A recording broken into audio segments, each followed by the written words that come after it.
The story begins with Min, a first-year high school student whose school life is a living hell. On his way to school, he even wishes he could get into an accident and fall into a coma, only to wake up after graduation. When he arrives at school, we learn why his life is so miserable. His classmate Suk is standing on the roof of the building, then suddenly jumps. Min remembers how things reached that point. Some time ago, the school bullies handed Suk the outcast stick. Whoever held it became the school's official outcast, the person everyone mocked and humiliated. Unfortunately, Min was too scared to stand up to them. After suffering at their hands for so long, he was relieved that someone else had become their target. We then learn why they turned on Suk. Earlier, Yeon, the most influential student in the class, was watching a lecture video while the teacher was explaining the same lesson. Out of simple courtesy, she told him that wasn't appropriate since she was teaching. The rude student replied that her explanation was terrible and began humiliating her. At that moment, Suk finally snapped and punched him, telling him he had had enough. Because of that, the bullies made Suk their new victim. Min witnessed everything but couldn't object. When he tried reporting the situation to the teachers, he discovered they were terrified themselves. 2 years earlier, a teacher at another school had been killed by a student. Realizing that no one would save students like him and Suk, Min lost all hope. Suk understood that reality too. That was why he ended his own life. Afterward, the police arrived to investigate. For the first time, Min felt a spark of hope that his suffering might finally end. The bullies quickly crushed that hope, telling him the police would never do anything, and they were right. The case was closed, and Min was forced back into his role as the school outcast. He even tried doing what Suk had done, but he couldn't go through with it. Later, while returning to class, another bully started beating him for no reason. As usual, nobody stepped in. Then suddenly, a man appeared and knocked the bully away. Everyone was stunned. The bully got up to fight back, but the man beat him down even harder and said, "Show some respect, kid. I'm older than you." Hyun and his gang demanded to know who he was. The man introduced himself as the new teacher. Hyun immediately protested, saying teachers weren't allowed to hit students, and ordered everyone to film the incident. Another bully mocked him, saying, "What, teacher? You can't hit me now that the cameras are rolling?" The man calmly replied, "You asked for it, and hit him anyway, right in front of the cameras." Everyone was completely shocked. Even the principal came to question him. The man introduced himself as an inspector from the Office of Educational Protection, a newly established government organization created to deal with students who didn't care when their classmates died from bullying, and with schools that covered up such incidents. The principal insisted that no one was allowed to hit students. The inspector replied that at their office, physical discipline was permitted when words weren't enough. The principal took him to his office and explained that his methods wouldn't work there because some students came from powerful families. The inspector answered that he intended to take charge of Suk's class, the very class that contained those influential students. They warned him about Hyun, whose father was a major figure in the National Party. The inspector simply smiled and said, "Then he'll be my favorite student." When he entered the classroom, the bullies immediately realized they were in trouble. He started taking attendance until he reached Suk's name. Then he asked everyone if they knew why Suk had died. One student jokingly replied that Suk couldn't handle failing in school and stupidly killed himself. The inspector immediately grabbed him and struck him in front of the entire class. "Even after your classmate died, you still feel no remorse." When he noticed they were at least slightly uncomfortable, he ordered everyone to do push-ups. Hyun told them to stay seated. The inspector repeated the order. Nobody moved. Hyun smirked and said, "Looks like they're more afraid of me than you." The inspector grabbed Hyun's head and slammed it onto his desk. "Come on, show me your courage. Start doing push-ups." Terrified, Hyun obeyed. The rest quickly followed. At lunchtime, Hyun once again bullied other students and cut in line. The inspector stopped him and said, "Are you this pathetic in everything you do? Get to the back of the line if you want food." Hyun ignored him, took food by force, and threw it away. The inspector kicked him and said, "Sorry, kid. I can't tolerate anyone disrespecting food." Then he ordered him to clean up the mess. By the end of the day, Hyun was furious. He took his anger out on poor Min and went home, leaving his friends behind to clean. Then came an even bigger shock. The inspector went straight to Hyun's house. He met Hyun's father, Ryu, and bluntly told him, "I'm taking your son. Since you never raised him properly, he can help his friends finish their work." Ryu was stunned by his audacity and warned him not to interfere. The inspector simply replied, "Make me regret it," then dragged Hyun away by the ear and forced him to clean bathrooms. To frame the inspector, Hyun slammed his own head into something and called his father. The inspector dismissed it, saying, "Your idiot son hurt himself. How is that my fault?" Meanwhile, Meanwhile, Hyun continued tormenting Min as usual. When the inspector learned about it, he told Min that if he couldn't defend himself, it was okay to run away. Then he began training him to run every day. Later, they ate dinner together. The inspector suggested telling his parents. Min revealed that his parents were always busy with work. The inspector told him he could rely on trustworthy adults instead. For the first time, Min felt hope. As for Ryu, Hyun's father, he went directly to the Minister of Education. He warned that he and the other influential parents wouldn't stay silent and demanded that the Office of Educational Protection be shut down. Then, he left for an important press conference connected to his upcoming election campaign. However, when he arrived, he found himself surrounded by reporters, exposing his bribery scandals and affairs with women. Trying to hide, he entered a hall and found the minister waiting inside. The minister revealed that he had arranged everything. When Ryu demanded to know why, the minister explained that he had spent 2 years preparing this office, and that anyone who opposed it would meet the same fate. Ryu argued that many politicians were worse than him. The minister replied, "You're not the target. Your son is. When you fall, your son falls too." Soon afterward, Ryu was arrested. At school, Hyun became the new target of bullying. The students handed him the outcast stick. Driven to the edge, he decided to burn them all alive. When the inspector arrived, he stood before him smoking a cigarette. Hyun panicked because gasoline had already been poured around him. He begged the inspector to put out the lighter. Instead, the inspector frightened him even more by throwing it. Hyun ran desperately from the flames, begging for mercy. Only then did the inspector extinguish the fire. He reminded Hyun that Suk had also been terrified of death, but because Hyun had destroyed his life through bullying, Suk saw no other choice. No matter how much Hyun repented, Suk would never come back. He would have to live with that guilt forever. We then see what really happened. When Hyun bullied Suk, Suk refused to stay silent. He brought his father to the school and reported everything to the principal. Because of Hyun's father's influence, nothing happened. Instead, they advised Suk's father to transfer him to another school. They even ruined the father's job. Desperate, Suk begged Hyun to spare his father and promised to do anything. Hyun coldly replied, "Simple, kill yourself." Tragically, Suk did exactly that. Now Hyun finally breaks down in tears. Whether it is genuine remorse or simply fear is unclear. Soon afterward, Hyun and the other bullies are arrested when Suk's case is reopened. At last, they will face justice. The inspector later visits the grave of a girl who died 2 years earlier. The minister is there as well. Both men are still grieving her death. Public opinion then turns against the Office of Educational Protection. Many people argue that no government office should have the right to hit students. Reporters attack the minister and ask where human rights fit into all this. The minister becomes furious. Where are human rights? Students are dying every day because of bullying. Teachers are terrified. Many students only come to school to mark attendance before going to private academies. I'm not against tutoring, but it's our duty as the Ministry of Education to provide a safe environment for students, even if that requires force. He adds that students today are no longer like they used to be. Some are involved with gangs. Anyone who stands in the way of education will be held accountable. The gang issue turns out to be very real. Later, we meet a new student transferring to a technical school called Khan. The school looks more like an abandoned building than a place of learning. He finally spots another student, only for the boy to immediately try attacking him. Terrified, the newcomer offers him money to protect him. The student feels sorry for him and warns him that this school is unlike any other. The new student becomes even more frightened. When he enters the classroom and introduces himself, everyone looks like gang members. He quietly sits down, but before he can even open his book, the others knock him over. Then they all tell the teacher they forgot their books. The teacher completely loses hope and leaves. The students immediately grab weapons and start copying one another. They head to the electrical department, where one student wants someone from the design department to draw a tattoo on his chest. Meanwhile, the first department starts fighting the second department, beating each other senseless. The new student, Bon, has no idea what is happening. His only calm classmate, Joe, explains that the electrical department and the automotive department constantly fight to attract the attention of their leader. Bon asks who that leader is. At the same time, the principal explains the situation to the inspector. The leader is a student named Hyuk. Although he rarely attends school, he belongs to a gang outside of it. His social media is filled with luxury brands, money, alcohol, and wild parties. The students constantly fight to earn his attention. One day, Hyuk suddenly sends a message to the head of the electrical department, saying he wants to meet him. The fighting immediately stops. The automotive department leader becomes jealous and starts beating his own followers. He even forces Bon and Joe to fight each other. Joe quietly tells Bon to pretend. Bon does exactly that. Afterward, Joe is declared the loser and becomes their personal punching bag. They use him to measure their strength by beating him and having him rate their attacks. It is humiliating beyond words. Joe endures everything. Later, while walking home, he becomes exhausted. Bon feels sorry for him, carries his bag, and walks him home. Joe invites him inside for ramen. Bon sees how simple Joe's life is with his mother and realizes how much Joe genuinely wants to build a future through school. The next day, Bon encounters the inspector. When the inspector sees him, we learn that Bon is actually one of his employees, not a student. Because Bon looked innocent enough to become a bullying victim, the inspector planted him in the school to secretly record everything through his glasses. Now the inspector gives him a dangerous new mission: provoke all the students and make them chase him. Bon insults them and runs. The entire school chases after him until they reach the athletic field. Once everyone is inside, the inspector enters and locks the gates. He introduces himself. One student immediately recognizes him. They boast that they aren't ordinary students and can't be controlled like the others. The inspector simply asks, "What's so special about you?" They rush him. A moment later, every one of them is lying on the ground. After that, they obey him like beaten dogs. He introduces a strict new schedule filled with classes to make up for everything they had missed. When they try objecting, he beats them again. Then, he brings in a teacher who can hardly believe the level of discipline. When he asks where their books are, only Joe has one. The inspector orders Joe to write the lesson on the board, while everyone else copies it. The students claim they don't even have pens. The inspector looks at the head of the electrical department and says, "Well, your finger still works, doesn't it?" And he makes it very clear that excuses are no longer going to save anyone. He cut his finger and used his own blood to write. Then, he grabbed a pen and continued writing, while everyone else ran around borrowing pens so they could copy the lesson too. Less than 5 minutes later, they looked up and discovered he had already erased everything from the board. The time is up. Anyone who hadn't finished writing got beaten. The head of the automotive department finally exploded in anger. "What is this? These classes aren't important anyway." The inspector replied, "You know what? You're right. Come on, men, let's do some practical work." He took them all to a car and asked them to inspect it. When they refused, he grabbed the leaders of both departments, threw them into the vehicle, and took them on a smooth, controlled ride that demonstrated real driving skill. The students ended up respecting him because of it. Unfortunately, those two still learned nothing. They decided to run away from school and complain to Hyuk. The problem was that they didn't know how to contact him. While searching Bon, they found something that could help, so they forced him to come with them. They finally met Hyuk and complained about the inspector. That night, when the inspector asked where they had gone, they returned, looking delighted. They confidently declared that the inspector was finished, that his remaining days were numbered now that Hyuk was involved. Soon afterward, Hyuk arrived on his motorcycle, making a dramatic entrance. Honestly, he looked far too big to be a student. He was fearless and immediately tried attacking the inspector. The inspector revealed that he had deliberately left bait to lure Hyuk out. At first, it looked as if Hyuk might actually defeat him. He even managed to throw the inspector to the ground. The students thought it was over. Hyuk proudly told them, "See? If anyone bothers you, just tell me. You're all under my protection." The students were about to start chanting his name when they suddenly heard another voice joining in. The inspector was chanting too. Everyone froze. Then the inspector stood up and stopped playing around. This time, he hit Hyuk seriously. The students were terrified. Meanwhile, the minister was attending a meeting with another politician. They criticized the inspector, arguing that he wasn't suitable for the office because he was a former soldier. "What does a soldier have to do with education?" The minister replied, "Look at the students today. Do you really think ordinary teachers can handle them? These kids have become monsters. If we want to teach them discipline, we need people who can fight monsters." At that very moment, Hyuk called the gang he belonged to and asked for backup. They arrived immediately. Hyuk thought he was saved. Instead, everyone watched in horror as the inspector completely crushed them too. Afterward, they begged him for mercy and repeatedly apologized. The inspector told them not to apologize to him. He told them to apologize to Joe. Joe initially tried to act like it was no big deal. Then he suddenly broke down crying. What they had done to him had truly hurt. The inspector told them that if they weren't interested in education, they could simply leave school, but they had no right to waste other students' time. "Your classmates' time doesn't belong to you."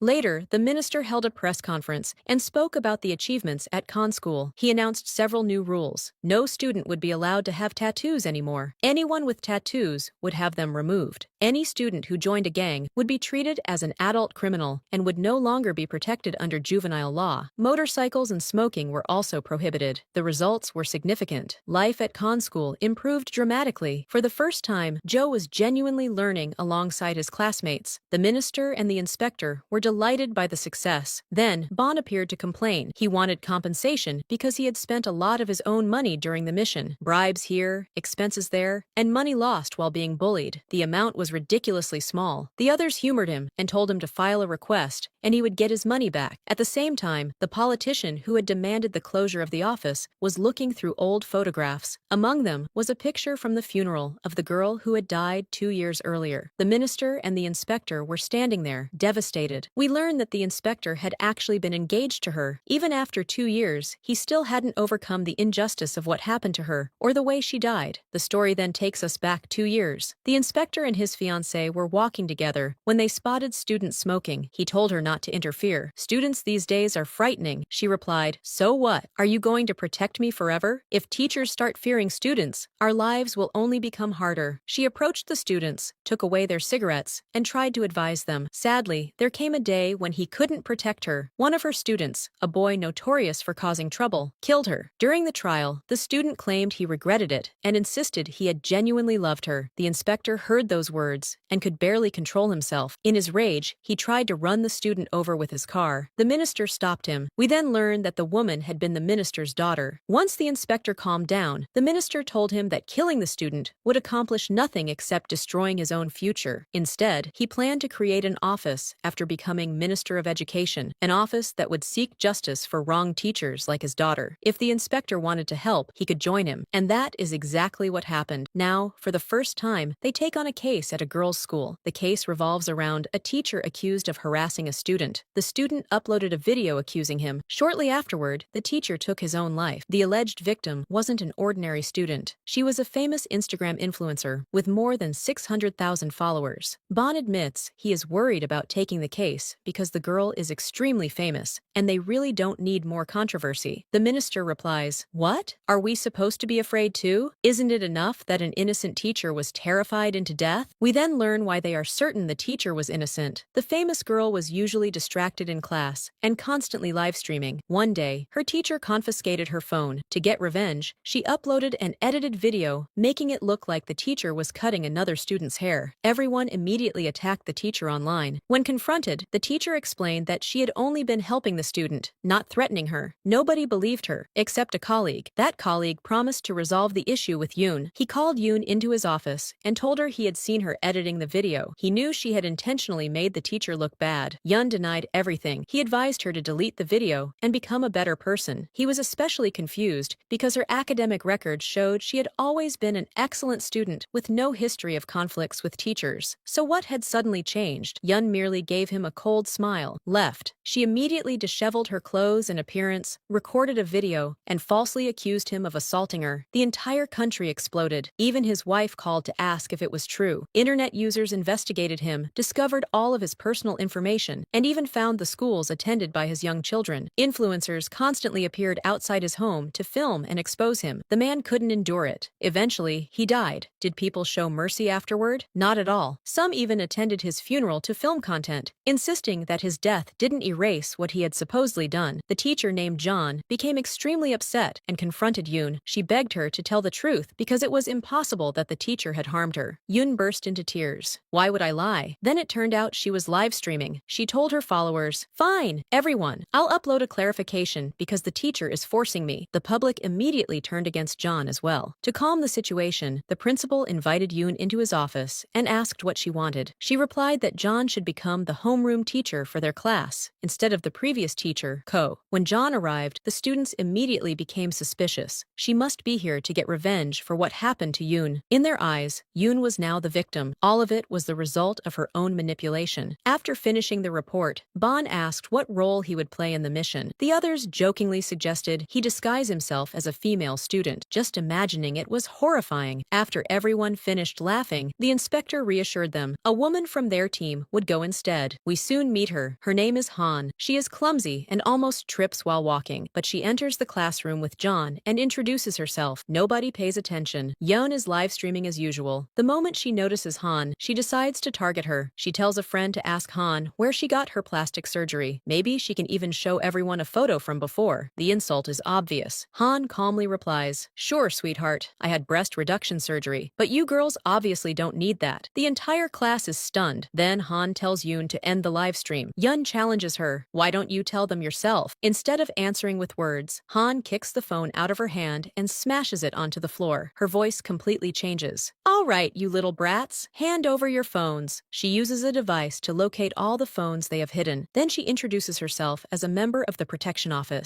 She orders surveillance cameras installed throughout the hallways and explains the rules. The most important rule: no one disobeys her orders. At the same time, the inspector introduces himself to the teachers. He tells them that anyone who has suffered harm from students should report it. The principal immediately claims that their students are angels. The inspector obviously doesn't believe him. Han begins putting the girls through harsh exercises. Later, she meets with the inspector and Bon. They reveal that she also served in the military alongside the inspector. Bon is impressed. Then he realizes she might be slightly insane. Even the inspector tells her that everything is permitted with the students, except killing them. That statement doesn't exactly inspire confidence. Later, Han tells Bon that the most dangerous place in the school is the cafeteria. He discovers she is right during break time. The girls rush in, grab whatever they want through intimidation, and leave without paying. At the end of the day, Han catches Yoon and the others trying to leave without cleaning up after themselves. When she stops them, Yoon casually says that Teacher John will clean it for them. Han immediately grabs her and forces her to clean. "If you use a place, you clean it. Why should we clean up after you?" After finishing her work, Han goes to the office. The inspector asks her to investigate the girls' social media accounts and search for posts defaming teachers. Han promptly falls asleep and leaves the task to Bon. The next day, Bon prints everything he found. Han brings the evidence to the students and politely explains that if they repeat any of it, they will face defamation lawsuits. The girls begin discussing everything that is happening. Once again, they bring up Ko and Yaun. They admit that they had always believed Ko was innocent. Just then, Yaun appears behind them. The conversation immediately dies. Meanwhile, John reviews the videos and photos that had been posted about her. The students had leaked almost everything about her, including her home address. The harassment affects her deeply. She even applies for a job at a private academy to escape the misery of school life. Unfortunately, the director tells her that her reputation has already reached them. She realizes that Yoon has successfully ruined her life too. Strangely, after that, Yoon begins treating her kindly. The entire class suddenly becomes attentive and respectful. Han warns John not to fall for it. "They're playing with your emotions." Her suspicion is confirmed when Yoon approaches John and suggests appearing together on a live stream. The goal is to show everyone that their relationship is now good. In exchange, John only needs to criticize the inspection committee. Yoon claims the rest of the students dislike them as well. John finally starts understanding their real objective. She becomes conflicted. Then the inspector visits her and tells her about his fiancé. He explains how she died because of one of her students. We learn that she remained on life support until he returned from military service and died in his arms. Then he reveals a shocking truth. They never came to this school because of what happened to Ko. They came because several students had secretly sent reports asking for help. When John reads those messages, she is deeply moved. The next day, she firmly tells Yoon that she will not participate in the live stream. Not only that, but she forces Yoon to answer a question in front of the class. When Yoon refuses, John strikes her hand with a ruler. She then tells the class that she is sorry for having been weak. From now on, she will try to guide them properly. The incident badly wounds Yoon's pride. She cannot let it go. Just as she is about to upload another post, she discovers that her entire account is being wiped clean. Every post disappears. Then the full harassment video is uploaded. This time, there is no editing. The foolish girl had accidentally recorded herself acting. Ko's innocence is finally proven. Everyone starts talking about how disgusting Yoon was and how she destroyed an innocent man for fame. Despite everything, John still worries about her. She even contacts Han to check on her. Then John's doorbell rings. It is Yoon. The moment she enters, she tells John, "You're the reason Ko died. You're a hypocrite just like every other teacher. If people want me dead, fine. I'll die, but I'm taking you with me." She attacks John. At that moment, Yoon herself nearly falls from the balcony. John instinctively rushes to save her. As a result, John falls instead. But at the last second, someone leaps forward like Superman and catches her, taking the impact of the fall in her place. As for Yoon, when she looks up, she finds Han standing right in front of her, the very person she never wanted to face, and controlled herself. Han looked Yoon in the eyes and told her that she had to keep living. She had to live with what she had done and with the fact that she had hurt so many people. Afterward, Han went downstairs to check on their hero, who had thrown himself into danger to save save John. Like a monkey, he was still moving around normally. His head had only suffered a minor injury and a little bleeding. John was amazed. Not long afterward, the minister held another press conference and proudly announced the office's achievements. This time, however, the opposing politician decided to strike back. He held a press conference of his own and publicly revealed that the minister was the father of the teacher who had been murdered by her student 2 years earlier. He also revealed that Choi had been engaged to her and that they had been preparing for their wedding. According to him, the entire office had been created for a personal reason: revenge. Revenge against students who were, in the end, still children. The news spread everywhere. Han saw the reports and asked Choi if they were true. He calmly answered yes. Han tried to ignore it and focus on work. At that moment, a new case arrived. A student had assaulted a teacher, and not just any teacher. This man was elderly, beloved by everyone, and highly respected. When they arrived at the school, Han saw Choi running over excitedly to greet him. Bon explained that the teacher loved his students and was excellent at his job. Ever since joining the school, he had raised its ranking among other international schools. Han was confused. If he was such a wonderful teacher, why had the student attacked him? She questioned the student, Hyun. He sat there silently, showing almost no emotion. Frustrated, Han went to Bon. This kid must be some arrogant failure. Bon shook his head. He's not a failure. He's actually the top student in the entire school.